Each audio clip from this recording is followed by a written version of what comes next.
I'm going to be showing you how to make a slipcase to hold your books. This is one that's holding about 6 or 7 what I call Sync Art type books.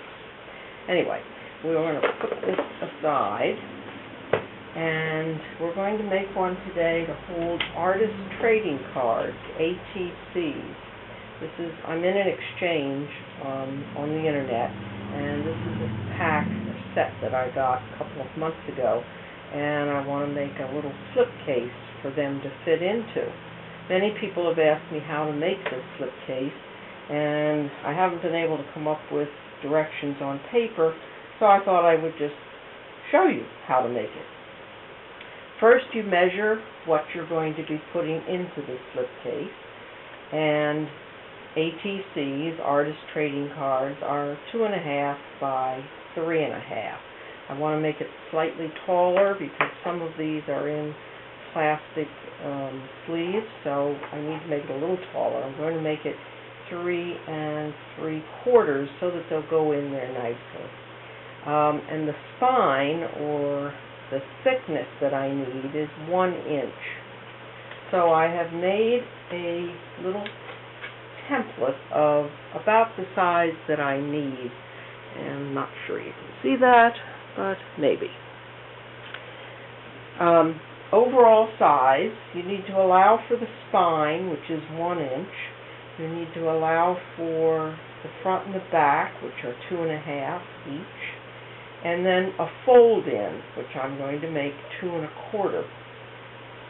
The height, of course, is 3 3/4, and the fold-in for the height will be 2 1/4. It needs to be something less than the 2.5. So I'm making it 2 1/4. So the overall size is 8 1/4 by 9 1/2. So we'll put that aside. I use one of these 2-inch gridded rulers in the quilting department, and I use my mat to measure. I'm going to line this up on one of the straight lines on the bottom, and it's 2 1/4. So I'm going to come up to, let's make it stay there, 2 1/4 inches, and using the grid,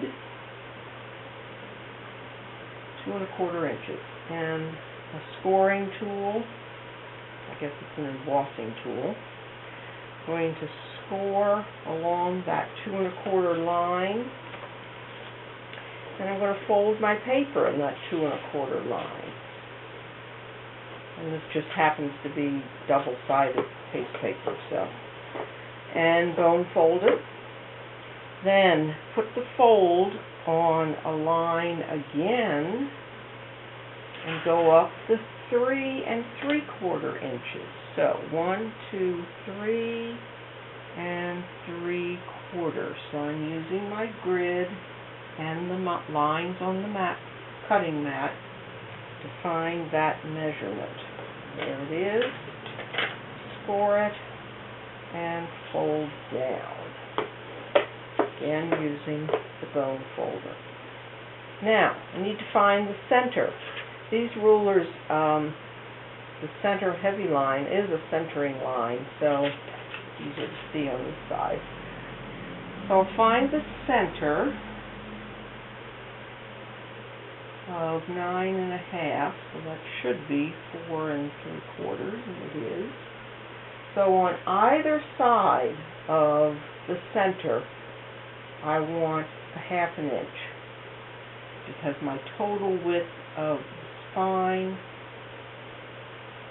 or the thickness of what I'm putting in here, is 1 inch. Same thing down on the bottom.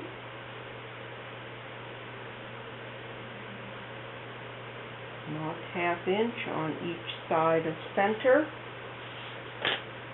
and then score that.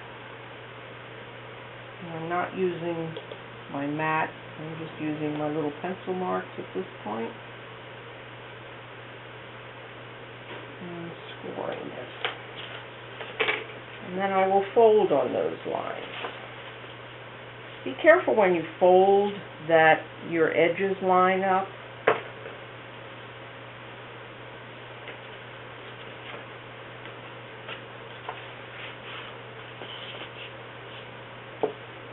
And bone fold it. Now, open it out again.